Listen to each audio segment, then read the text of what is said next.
എൻ്റെ പേര് സനൂപ്. എൻ്റെ വണ്ടി ഒരു ഡൊമിനാർ 400 ആണ്. First edition ഡൊമിനാറാണ്.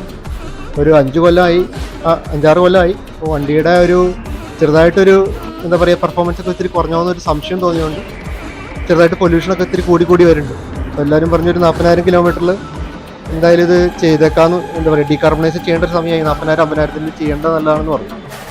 അപ്പോൾ ആ ഒരു ഇതിൽ എന്താ പറയുക, ഇവിടെ നോക്കിയപ്പോൾ തൃശ്ശൂർ അത്യാവശ്യം നല്ല റിവ്യൂ ഇതൊക്കെ കണ്ടിട്ട് വന്ന് ഇവിടെ ഞാൻ ജസ്റ്റ് ചെയ്യാൻ കൊടുത്തിട്ടുണ്ട്. ഇനി അതിൻ്റെ ബാക്കി റിവ്യൂ ചെയ്ത് കഴിഞ്ഞിട്ട്. ഡൊമിനാർ ഡീകാർബണൈസ് ചെയ്തില്ലേ? അതെ മനസ്സിലായി. എങ്ങനെയുണ്ട് എന്നുള്ള പെർഫോമൻസ് എങ്ങനെയുണ്ടെന്ന് അറിയാൻ വേണ്ടി വിളിച്ചതാണ്. ഇപ്പൊ എന്താ ഇതിന്റെ ക്വാളിറ്റി എന്താ ഉള്ളത് ഇപ്പൊ ഫീൽ ചെയ്യണേ? ഇപ്പൊ വലിയ കുഴപ്പമില്ല എനിക്ക്. അങ്ങനത്തെ എന്താ പറയാ, വണ്ടിക്ക് ഓൾറെഡി അങ്ങനെ ഒരു ഓൾറെഡി കുറച്ച് വൈബ്രേഷൻ ഒക്കെ ഉള്ള വണ്ടിയാണ്. പവർ കൂടിയ വണ്ടിയുടെ വൈബ്രേഷൻ ഉണ്ട്. പക്ഷെ അതിന്നൊരു കുറവോ കൂടുതലോ എനിക്ക് പ്രത്യേകിച്ച് അങ്ങനെ തോന്നിയില്ല. എനിക്ക് എന്റെ ആകെയുള്ള മെയിൻ പ്രശ്നം വന്നത് CO ലെവൽ കൂടുണ്ടായിരുന്നു, കാർബൺ മോണോക്സൈഡ്. കഴിഞ്ഞ പൊല്യൂഷൻ ഫെയിൽ ആയിരുന്നു, എന്നിട്ട് അത് ഫിക്സ് ചെയ്തായിരുന്നു. അതായിരുന്നു ഇഷ്യൂ ഉണ്ടായിരുന്നത്. അപ്പൊ ആ ഓവർ ലിമിറ്റ് ഞാൻ ശരി ഒരു 100 കിലോമീറ്റേഴ്സോ 200 കിലോമീറ്റേഴ്സോ ഞാൻ ഓടിയിട്ട് ഞാൻ ഒന്നുകൂടി ജസ്റ്റ് ഒന്ന് നോക്കി നോക്കാം.